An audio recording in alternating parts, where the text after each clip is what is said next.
The Human Recovery Podcast brings together leading voices in mental health, therapy, community, well-being, and social impact.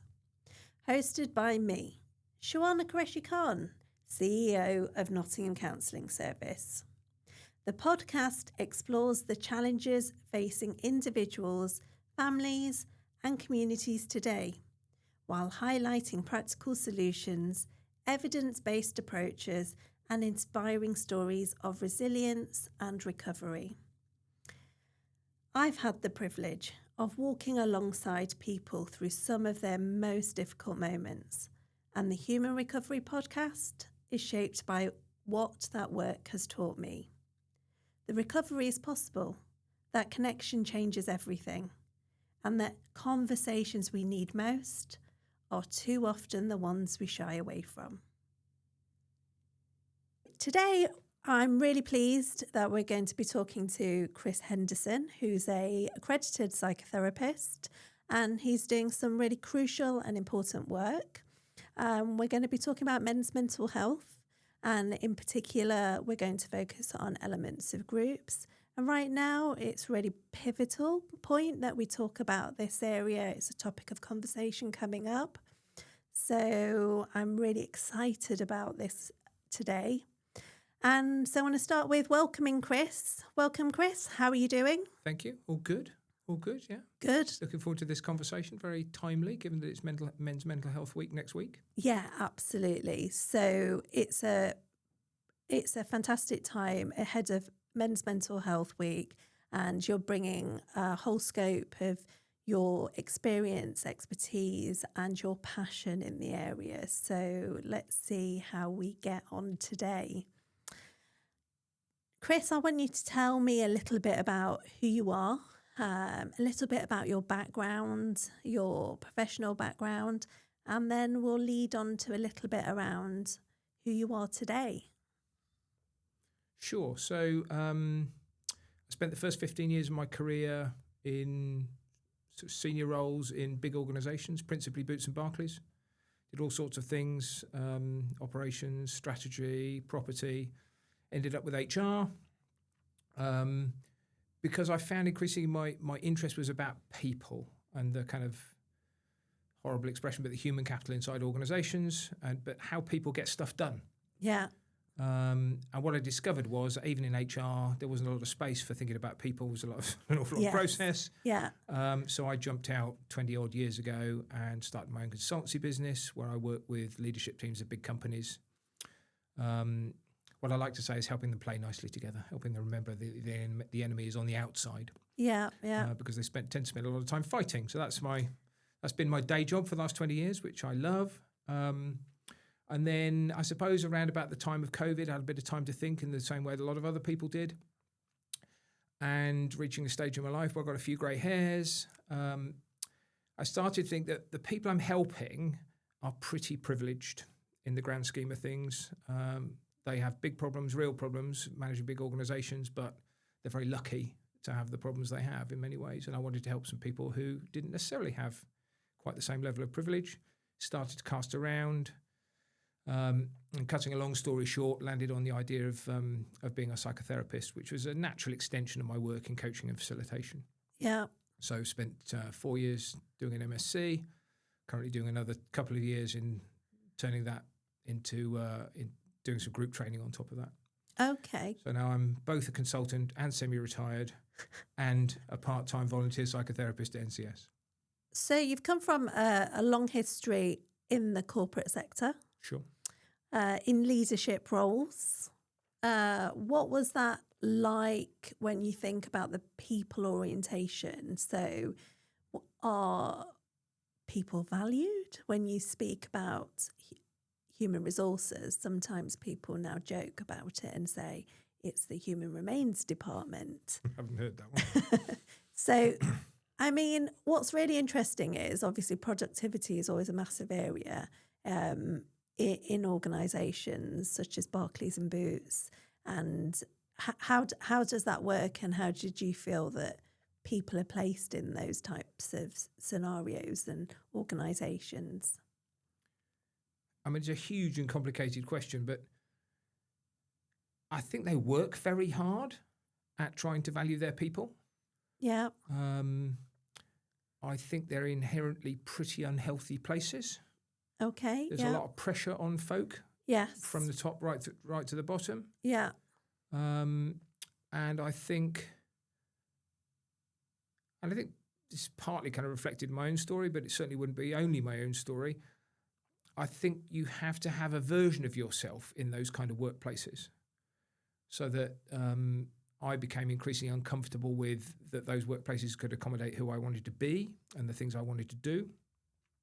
But that was also true of a lot of my colleagues. A lot of the people I went on to are still friends of mine and I see on a regular basis, feel like different human beings when I sit down with them over a beer or at the cricket or whatever the heck it is, than they did when we were sitting around a boardroom table together. Yeah. And I just don't think that could be good for you. Yes. I mean, yeah. There are payoffs for bringing only a version of yourself, principally financial, but there's also some pretty hefty cost. Yes, absolutely. Working with a few corporates, there is a real value in working with the charity sector and doing some work where people come first. So that I often ask, is there a part of human nature that always wants and desires that, is to be in a position of putting others before ourselves? I'd like to think so. I mean, I always hesitate to generalise about human nature. That feels like quite a big way to go. But I think the single most powerful thing, I can't remember if I've told you this, but the single most powerful thing I ever did at Boots was we went out, I think it was called Seeing is Believing.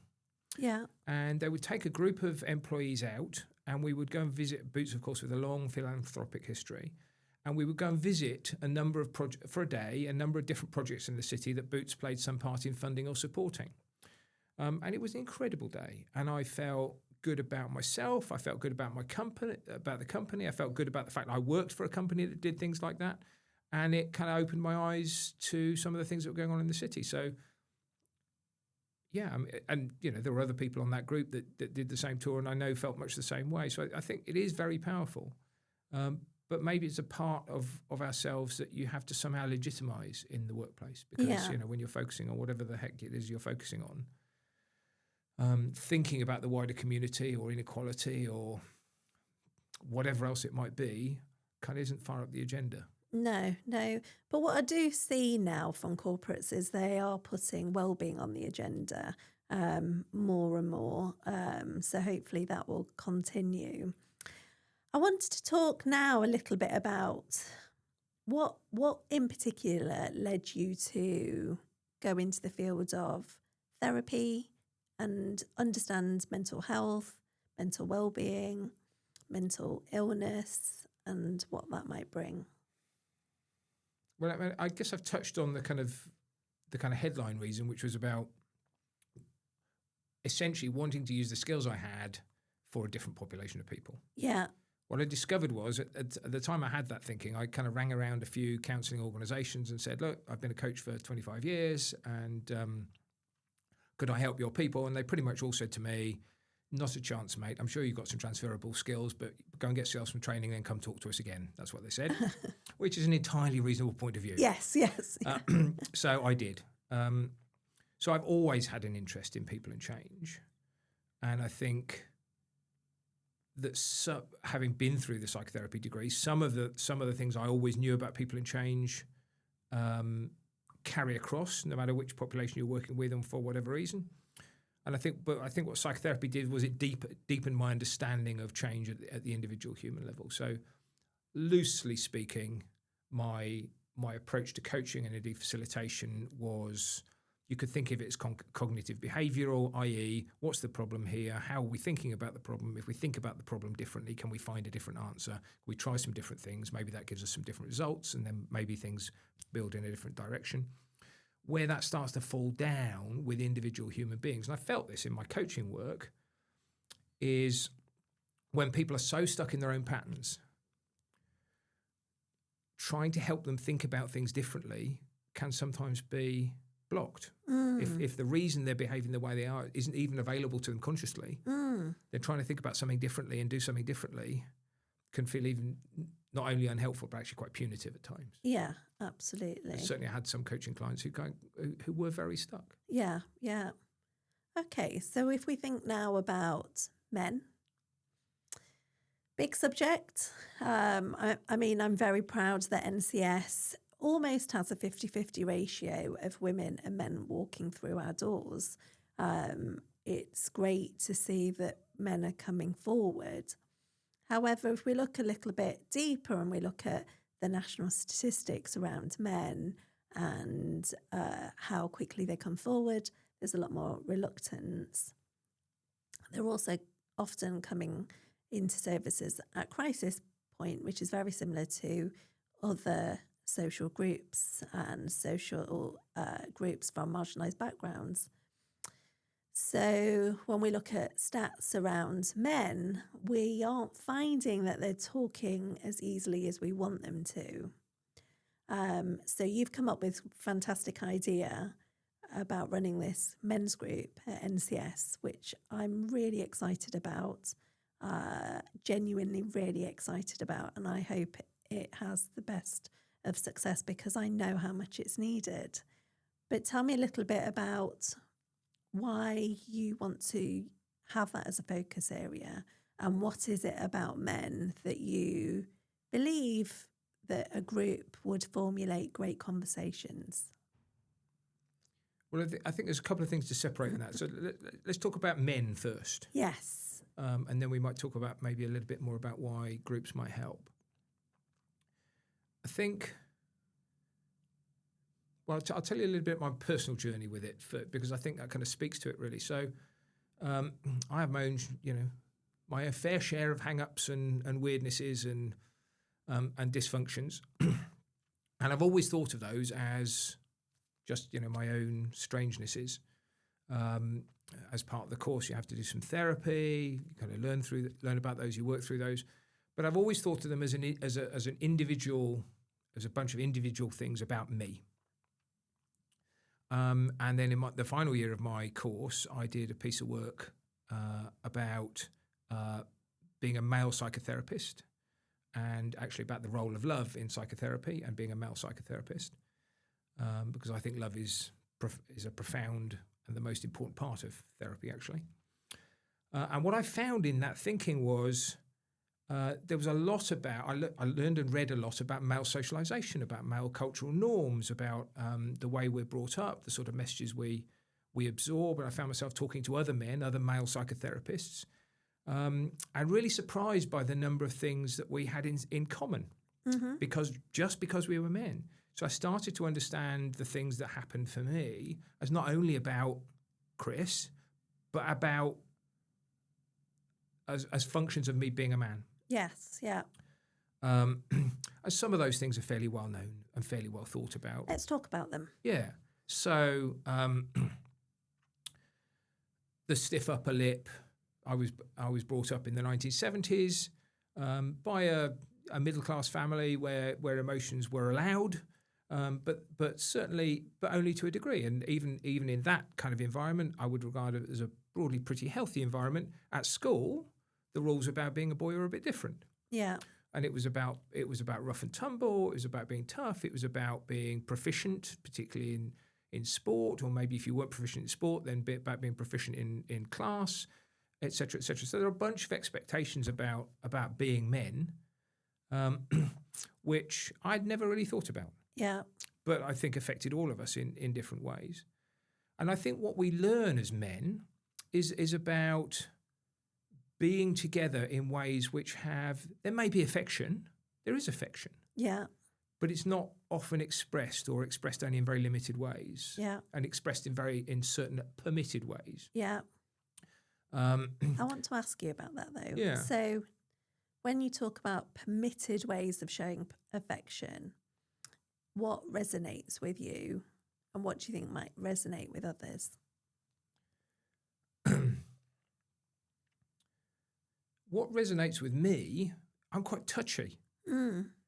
So I'll put my arm around a friend. Yeah. I played rugby, so there was a lot of throwing ourselves at each other. Yeah. And there's a lot about a very male kind of affection in those environments. I felt very close to my teammates, but I would never tell them that I cared about them. Yeah. It would often not be verbal. Yeah. It would be unspoken. Yeah. It was about body language. It was about things we did together and the way we did things together. It wasn't about explicit statements of. Yes, yes. And I think that would be common amongst many. Again, I'm very careful not to generalise too much. Yes, of course, but there are some common patterns of those things. Yeah. And the same is true of vulnerability in the reciprocal direction. Yes. You can be vulnerable, but only within certain limits. Yeah. And only in certain circumstances. Yes. If I think back to my time as a younger man, it'd be often when you were drunk. Yes. Yes. I really love you. Yes. Absolutely. And or life is tough. Okay, so you've touched on vulnerability as a man. And from a few conversations I've had over the last few days speaking to men, vulnerability was a word they came up with often. And not being able to show vulnerability, not knowing how that might be received. A real fear of exposure around vulnerability. I would say that most people, when they walk into Nottingham Counselling Service, have that sense of feeling of vulnerability. But it almost sounds... Consciously or unconsciously? Yes, consciously or unconsciously. But vulnerability in terms of the male conversation, and when we're talking about men, seems to be an area that they can't share as freely as maybe I could amongst my friends. Do you feel there's an area that then lends to hiding away from sharing thoughts and feelings? I don't know. I don't know about hiding away. Yeah. I think we are with each other in different ways. Yes. So okay. I think we find our way of being alongside.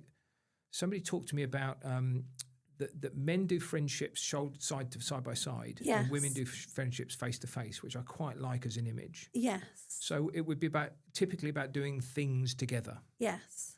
But there might be about sport or whatever else people's interests might be, but we would do things together would be the way we'd be together. So men are often not short of relationships. Some are. Yes, yeah. But in many cases, we're not short of relationships. I certainly am not short of relationships. Yeah. But our relationships have a certain colour and a certain style and a certain pattern. Yeah. And they're more, I think, about being alongside than about being face-to-face and talking very clearly and directly about this is what's going on in my life, this is what I'm finding difficult, this is what I'm struggling with, or indeed this is what I feel fabulous about, and this is what I'm really excited about, and these are my hopes for the future. Those conversations, I think, are more unusual in men, and I suspect are probably particularly more unusual in the sort of men that walk through the door of NCS. Yes, yes. Okay, so men meet, they will have conversations around sports, they will go out, have meals, go to the pub. Do you think they then will have a conversation around their mental health explicitly?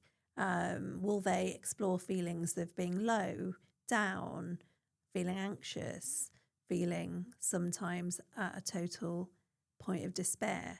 How do you notice men talk about that subject?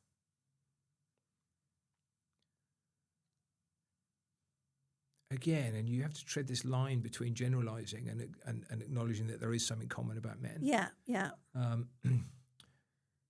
So maybe I'll respond to that by telling a story. Yes, yeah. I recently joined, as part of my kind of work research and groups, a men's group. Yes. It's called the Nottingham Men's Dinner Club. And we meet together once a month, about 12 people. And it has two halves. So we eat together for the first hour, and then for the second hour, the guy who runs it, a guy called James Hawes, has he calls them his man questions, and it's a deck of cards, and he hands out these cards, and they have questions on like, when was the last time you were angry? What is your favourite part of your body? What are you most struggling with at the moment? And I would say that the first half of our meal, when we're eating together, we talk about all the things that men normally talk about, which is a little bit about our lives and what we do. We talk a bit significantly about our jobs, a little bit about our families, who we are, as it were, how we're located in life. And it's only when we get to the second half of the conversation where somebody puts a card in your hand and says, what are you most struggling with today, that people will actually say, and this is quite tough. Yeah. And so there's something about needing to be nudged in that direction, I think, often. Okay. And that's something I've picked up in conversations recently, that people have often said, I've needed a nudge. Somebody else has noticed a sign. It didn't come to my attention. There's almost a sense of, do you feel that they might need permission? Because the area of mental health and men right now is, what we're seeing is men are, so NCS is great in terms of it's accessible. It's an accessible service. But not every service has that ratio. Nationally, men under the age of 50 are in crisis often, but they're not telling us about it. So for me, this group is really key right now, that we normalise talking, we normalise conversations, we normalise sharing vulnerability. So it's about, how do we unpick that feeling of reluctance to come forward? For some communities, it's about trust and not feeling a sense of trust in a service, or being able to share those different elements of their life. For men, I don't think it's a trust issue. And again, you're right, we can't make generalisations, but there is some reluctance there about how men share. And some of the research might tell us that the use of language is different. They might not say, I'm feeling really low right now. We might see signs around that they're working more, that they're home less, that they're angry more, that they're withdrawn. Is that anything you can relate to? Because what I want people to really hear is, and recognise, is these types of behaviours in themselves that may want them to recognise and explore them further. What do you think to that? I think,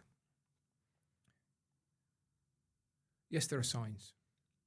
And people who have others around them, men who have others around them who might notice those signs, might be able to give them a nudge in the right direction.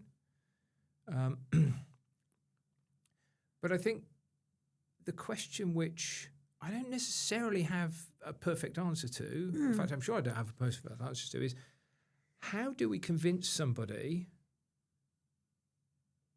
well, first of all, who has some awareness that they're not okay, that reaching out for some help might be a good idea and might feel okay, given the programming we've talked about. And then there's a kind of subsidiary question, which is how do you reach out to somebody who doesn't even know they're not okay yet? Exactly. But if we're thinking about people who are not okay, and this is very live for me at the moment because I'm thinking very actively about trying to recruit men into a group and doing a lot of work on that.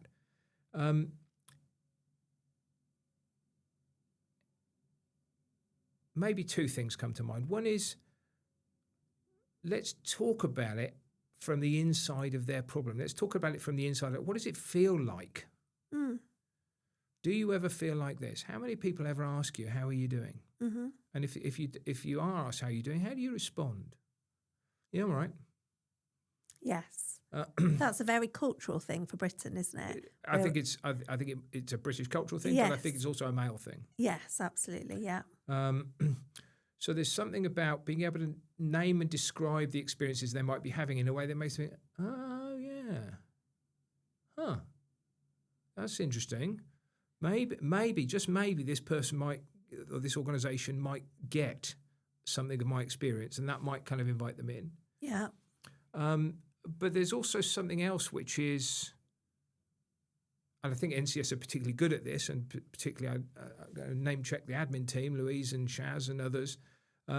There's something about the humanity with which somebody is received, even, you know, as they're kind of checking in or looking across the desk, that they get looked in the eye, they get smiled at, they get received in a way that feels human. Yes. Which is, I think, profoundly important. Absolutely. It's the starting point. It's bringing us back to who we've always supposed to be, human nature. If we think about human nature, we are always innate beings uplifting each other. And unfortunately, we're in an era that we have to be reminded of that. But at the same time, we've got Britain crying that people don't feel that. The communities aren't feeling like that. Men aren't feeling like that. Hard-working individuals are not feeling like they are heard.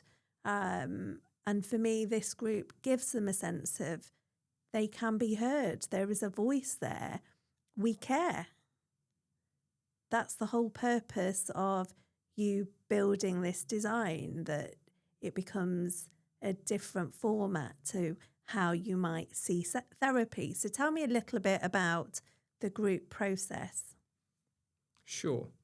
So let's start with thinking just for a moment about individual therapy, which is something that people will be more familiar with. Yes. In which you sit with another human being, maybe a man, maybe a woman, who will hopefully also kind of continue to make you feel like this is a person I could speak to. This is a person who's trying to understand. This is a person who is trying to see me and understand me and support me. And that's a powerful thing. And I'm a huge advocate of it. Something I do. There are a couple of things where it doesn't quite do as well as a group. One is, I think we tend to think of men in terms of power and privilege. Sadly, a lot of people have had bad experiences at the hands of men. Sometimes in their families of origin, sometimes just on the train, or whatever else it might be. There are too many awful experiences of men. Absolutely, yeah. And so when we think about men, we're often thinking about them as perpetrator, as a group who are responsible for perpetrating bad things. Yeah. I think we don't think enough about men as a cultural group, as a group who are influenced in the same way. And I think that can sometimes permeate into individual therapy, that we start to think about what's happening for a man, and particularly when we're talking about vulnerability or the ability to speak about themselves. We might talk about attachment issues, or we might talk about any number of psychological ways of understanding things. Maybe we don't always think about, I wonder what part being born and brought up as a man is playing in the way this person is, the way they're able to access support, the way they're able to speak about themselves, the way they're able to ask for help. Yeah. So that's one area. And the other area is, ultimately, there's only one other human being in the room. By definition, that's the way it works. Yes, yeah. So you can build a very strong relationship with that individual, and you can talk about your wider relationships in life and your wider patterns in life. But inevitably, you will drop into some form of pattern with your therapist as well. Yeah. The power of a group begins with there's more than one other person in the room. Yeah. So you're not only seeing how you're landing with another human being and seeing your own reflection in that human being in terms of how they respond to you, but you're seeing that with 6, 7, 8 other people. Mm-hmm. The metaphor that is often used, it's like a hall of mirrors. So if you want to see yourself more fully, if you're sat in a room with 8 other people with 8 different mirrors, each of them has its own distortions, its own uniqueness, its own shines its light on its own particular things. Yeah. You're going to see a more vivid and complete image of yourself. Yeah, It's which is simple. a wonderful experience. We all need to see it. And being a man, to kind of reference the other point about individual therapy, the group I'm talking about will be a men's group. We will all share, including me as the group conductor, we will all share an experience of being a man, which will in some degrees be common and in some degrees be different. Yes, absolutely. You highlight a really important area, actually, around men feeling as though they have a space, and often lots of people having very negative experiences with men, and that's a whole different conversation altogether. And then we talk about the power and privilege around that area and the difficulties women have had in terms of making space, in terms of leadership development, from equal pay. But at the same time, men are feeling like they're not heard. And we've got a lot more toxic masculinity in our spheres that is very influential right now. But what you do bring is a different lens right now to that conversation, is that it doesn't have to be in this, guys, we're having it today around people like Andrew Tate. That doesn't need to be the macro lens we look down. We could look down a different lens to have that sense that you're talking about. So it's really interesting you brought that sense of feeling like a man in your space and the importance of then seeing one another. And what about being vulnerable together? Yeah, so being vulnerable together doesn't come straight away. No, it doesn't. Particularly in a group. And one of the challenging things about a group is that if you're struggling to bring your vulnerability, or indeed to express affection for that matter, for other people in the group, in your life, then being invited to sit down with 6 or 8 other people who you've never met before and do that is a pretty intimidating prospect. Yes. So there is a process of growing that, and it comes gradually. Yeah. It comes from hearing one another. It comes from sharing. It comes from supporting one another. It comes from sitting in that discomfort, learning about that discomfort. But it does come eventually. What do you think people will experience in that setting? So talk me through what they may experience in a group model. What they'll experience is what they always experience. What each individual always experiences. The other great power of a group, and this is true whether you think about individual psychotherapy or group psychotherapy, is that what happens to us is a function of our own patterns. So we were programmed in life, we learned from the moment we popped out to relate to other people. Mm-hmm. And our relationships with other people are imperfect from that moment. But the glorious, amazing thing about human beings, starting from when we were a 1-day-old infant, a 1-minute-old infant, is that we are programmed to be able to adjust to what is going on in those relationships and how we might best navigate it. So if you have a parent who is perhaps angry, gets easily angered, yes, the baby will work out a strategy for managing anger. Yes. It might be protest. It might be to kind of close itself in and take care of itself. It might be a whole bunch of other things. And that goes all the way through life. Yeah. So that we build up these kind of patterns of relating to other human beings. And then those patterns become like driving a car or riding a bike. They become, the word is unconscious, but it sounds a bit kind of spooky, psychological. I just think about outside awareness. We don't think about it anymore. Yes. We don't realise it's going on. So some people are gregarious and talkative and talk too much, like me. Some people are shy and tend to withdraw and are more comfortable by themselves. Those are patterns that they will have built up through their lifetimes. Yes. What happens in a group is that you will experience those things live in the room. Yeah.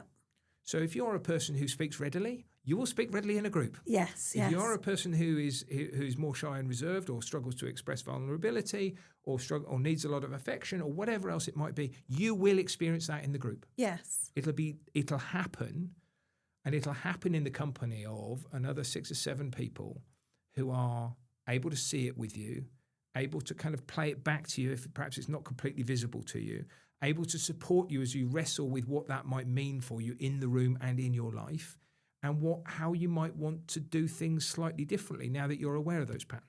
Yes, yeah. And that's us, right, as a human race. We all present differently. We all have different qualities. We all have different personas and personalities, and that's okay. That'll be a space that whatever you bring is accepted. It's going to be a non-judgmental space, an inclusive space, a space that is confidential, a safe space. Do you think there are elements that men might worry about when they're coming into a group and they might need to hear? Yeah, so I think when we talk about it being safe, 100%. When we talk about it being confidential, 100%. And those things people need absolutely to be sure and confident about. When you say non-judgmental, Okay, tell me more.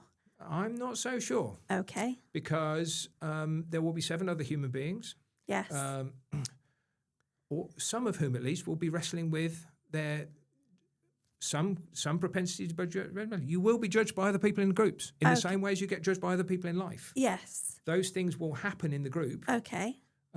because we all do it, and how we respond to that and how we learn about dealing with that in the group is practice for how we deal with it in the outside world. Brilliant. So in that sense, it's both a much more supportive environment because you've got 6 or 7 other people all wrestling with their own stuff trying to help you, but it's also a more challenging environment. Yes. And that's what makes it rich and powerful. Okay. I want you to talk about that a little bit further. So the non-judgmental bit, you're right. It would be very unrealistic as human beings that we're not making our own opinions during an interaction. So when I say non-judgmental, what I probably mean is that people can feel that they are accepted. However, you're being realistic that it's going to take a bit of adjustment. And people might find a little bit of reluctance to be in that. But what you're saying is at the end of that, we want to learn about how we interact with others. And I think acceptance is a good way of thinking about it. And certainly that comes over time. The groups I've been a member of, and I've been a member of 2 or 3 now, therapeutic groups of different descriptions, what you discover is that early on, there is a bit of friction. There is a bit of frisson between members. The person who speaks a lot and the person who doesn't speak a lot, that's not necessarily an easy combination. 2 people with strong opinions, which might differ, that's not necessarily an easy combination. But that's also true in life. Yes. Yeah. Over time, as you learn about the reasons why people are the way they are, as they learn about their process and their unconscious ways of doing things, so you learn about them, and it becomes much easier to accept one another. Yeah. And I think it's fair to say that it's all in the context of each person sitting in the room is trying to understand and deal with some things in their life, and they understand that each other person in the room is trying to understand and deal with those things in their life. And so fundamentally there is kindness. Yes. Certainly that's the aspiration, but that's not to say that it's always easy or comfortable. No. Because learning isn't. No. Which is very true. We can't deny that learning is an easy process. We've got to adulthood through so much difficulty at times and so many triumphs at times. So are you saying that the group process, tell me a little bit about psychoanalytics in a way that anybody can understand. So there are, I suppose, a small number of key concepts about running a group, one of which we've already touched on, the kind of hall of mirrors idea, the idea that in sitting in a room with other people, seeing how you land with other people, how they respond to you, tells you a great deal about your own patterns. There's also something about, which is profound, I think, to the human condition, which is about belonging. Yes. We all want to belong to do. something. Yeah. And we all also want to be an individual. Yes. We want to be different. We don't want to Slightly be exactly like conflicting. everybody else. Yeah. So we're all constantly in this kind of tension between wanting to be part of something but not wanting to be subsumed by it in a way that kind of absorbs our difference. Yeah. That will be present in any group. Okay. And again, is a slightly different to an individual situation where you can talk about it, but you don't get to kind of experience it live. Yeah. And that would be the kind of the next category, the third category, probably of 4, which is that in a group, rather than talking about your patterns, how you are, what happens for you, it happens. It happens there with everybody else. So you can see it, you can feel it, you can talk about it live as it's happening with a group of people who are open to that. And that's really unusual in most of our lives. Yeah. There's not very many places where you can sit in a group and say, oh, blimey, this is what's happening with us. Yeah. What's that telling me about me? Yes. Absolutely. Yeah. And then the final kind of really important principle, and it kind of speaks to something you were speaking about earlier on about some of the things that are going on in the world at the moment. A basic principle of running an analytic group is that whatever is going on outside in society at the moment, anything and everything that's going on outside in society at the moment will be present in the room. Absolutely. So that partly it'll be present in the room in the form that it'll be talked about because it'll have an impact on each individual. What might be going on around racism, around discrimination, around gender, around all of those big debates that are going on around global conflict. Those things are affecting each person individually in the room in different ways. So they will come in because people will talk about them to a greater or lesser degree. Yeah. But they'll also be manifest. So even if, for example, it is an all-white group, I hope it's not. I hope we have more diversity in that. But if it were an all-white group, racism will be present. Yeah. Because there is some degree of racism in all of us. Yeah. And we can, and ideally will, at some point find an opportunity to explore that and talk about that together. Yeah. Yeah. Which sounds like a fantastic opportunity. For me, groups mean so many different elements. As mammals, we were always a unique species of remaining in groups. And it's something that, unfortunately, the UK is becoming very fragmented in. We're all working harder, longer hours. Two parents are often working. It's having massive societal effects. And so the form of a group right now, for me, has so many different elements of importance and could offer so many different aspects of understanding one another, having uncomfortable conversations, having conversations and hearing similarities. It brings so many different facets and layers. What I want you to do, Chris, is for a man that's sitting out there right now who might not recognise that he's having different turmoils in his life, that his mental health might be struggling, but he hasn't seen it show up in the way we're talking about it. He's seeing it in maybe the number of hours he's now watching television, the number of hours he's avoidant of coming home, and the number of hours he's sitting isolated. It could be so many different things. So what I'd like you to do is talk to the person who you feel that could come forward to this group, take so much from it, and pick up an opportunity to feel that there's real value here. But how can we get that message to that person? Well, I think I'd say a few things. I think I'd say if you're feeling isolated, if you're feeling that you don't have people around you who necessarily know you or feel you, then a group might be an amazing place for you. I think I'd say that if you keep seeing the same things happening in your life, recurring patterns, particularly in relationships, a group might be an amazing place for you. I think if you just want to learn more about who you are and what makes you happy, a group might be an amazing place for you. And the way I talk in a different group context, when I talk with the leadership groups I talk about, I say simply this: all I want for this group and any group is that everybody in the group feels like they've got each other's back. Yes, 100%. And if you're out there and think, wouldn't it be amazing to sit in a group with other men and feel that 8 other people have my back, whatever's going on in my life and whatever I'm trying to understand, whatever I might be trying to change, whatever I might be experiencing, the group might be an amazing place for you. Yeah.